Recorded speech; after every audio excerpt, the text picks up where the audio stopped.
নমস্কার বন্ধুরা, চলে এলাম আরও একটা নতুন রেসিপি নিয়ে। কাঁচা টমেটোর ঝাল অসাধারণ রেসিপি। এটা সবাই বানাতে পারবে আর গরম ভাতের সাথে খেতে অসাধারণ লাগবে। তাহলে দেরি না করে রেসিপিটা শুরু করে দিই।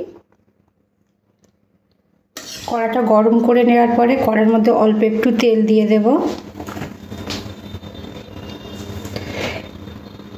তেলটা গরম হয়ে আসলে দিয়ে দেবো ফোড়নের জন্য কালো জিরে, দুখানা কাঁচা লঙ্কা।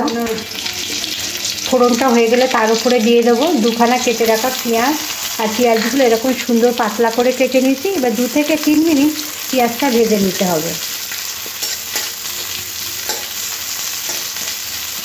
পেঁয়াজটা আর বেশি ভাজবো না, এইরকম ভাজলেই হয়ে যাবে। একটু হালকা নরম হয়ে গেছে। এরপরে দিয়ে দেবো কেটে রাখা একটা আলু। আলুটাও পেঁয়াজের সাথে একটু হালকা ভেজে নেব।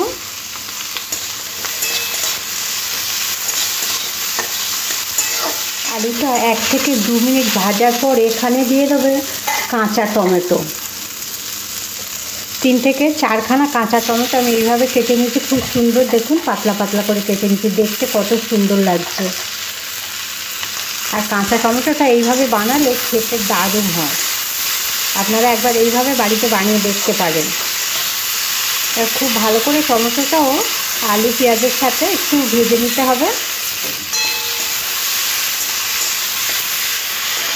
সব কিছু ভালো করে ভাজা হয়ে গেলে এখানে দিয়ে দেবো অল্প একটু হলুদ গুঁড়ো।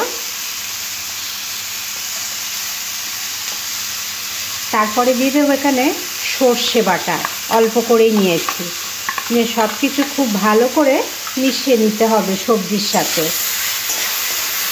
আর অল্প একটু জল দিয়ে দেবো।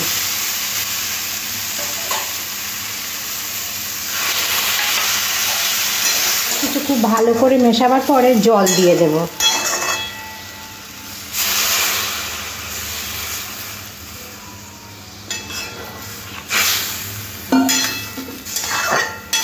এবার একটু স্বাদ অনুযায়ী নুন দিয়ে দেব।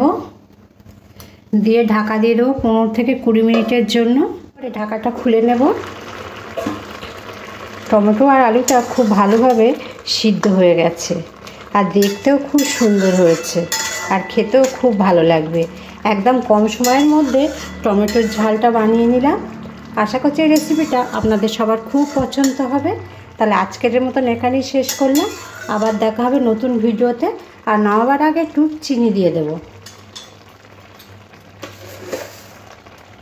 চিনিটা দিয়ে চিনিটা খুব ভালো করে মিশিয়ে নেব। এবার গ্যাসটা অফ করে দিয়ে নামিয়ে নেব।